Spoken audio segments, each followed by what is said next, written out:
lovely and darling viewers, it's Jen here at Chuck Her Joy. Today I am reviewing Queer Icons from Gay to Z.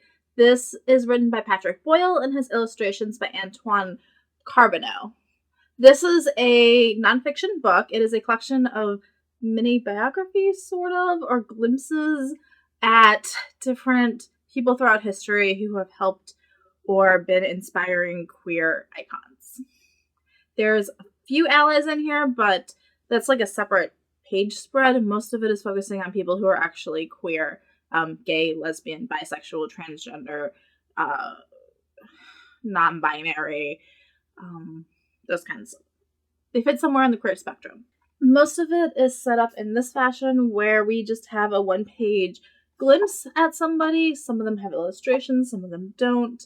And it's just talking about who this person was and the role they played in history and why they're famous or well known. It is written by an Australian writer, so we do have a look at not just Western, US, Canada, English queer icons, but there are some from Australia and other parts of the world, which was cool.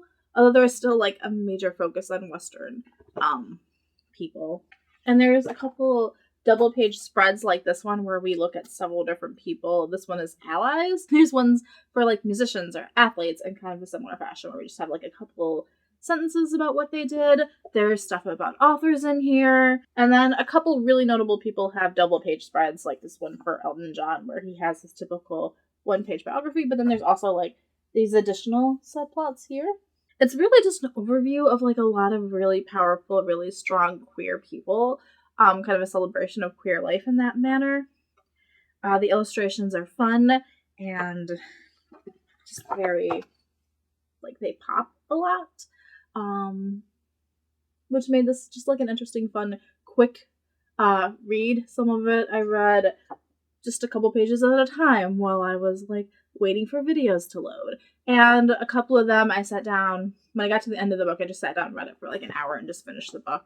At the beginning, there is this timeline of a century of queer history, so like really notable events. It does touch on things like the Stonewall riots, which were a huge part of bringing focus to queer rights and what was happening with police brutality.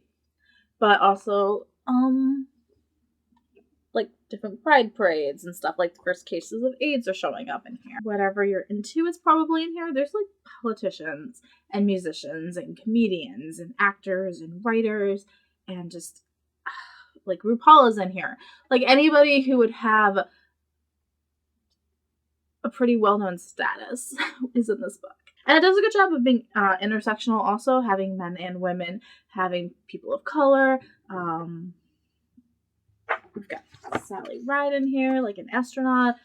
Just all kinds of different people are in here and focused on and just highlighted. The art style does get a bit weird. So like this page about the different LGBT flags, it's hard to tell what colors they are because of the background they chose.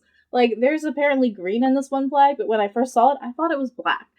And it wasn't until I read the section and they pointed out that it's green that I'm like, oh, okay, I see that now.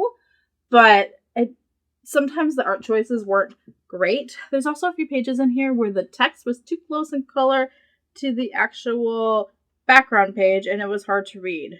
So like this page, we've got pink text on a pink background and they're just too close. It's hard to read it in dimmer light. I had to like turn on a bright light so that I could read this page. It was not the best layout choice. There's another page where it's like green text on a green background. I was having the same problem. So sometimes the text doesn't have enough contrast from the page. Here's Ellen page. That's the other one that's like green on green.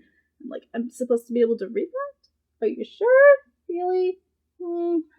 So this was like a fun, light read. Yeah. It's also one of those books that you could put down easily and come back to later. It's just like a coffee table book, essentially. And if you're into that, it's cool. There's stuff like here's leaders around the world. So like a bunch of politicians. So yeah, it covers like everything, which is awesome. It looks pretty. Most of it is well presented, other than a few choices with layout that I kind of question, like we should make it easily readable by a large audience. So in the end, I gave it 3 out of 5 stars. It's solid. It's run of the mill. So like this is a book I took out of the library and I read it once and it was fun. Well, I read it, but I don't need to go out and buy this book and own it. I'm not sure I'm ever gonna, like, look through this again. There it is if you're interested in queer icons from Gay to Z. Oh, there is the back cover if you're interested in that. Yeah. So, peace out. I love you all and keep reading. Bye.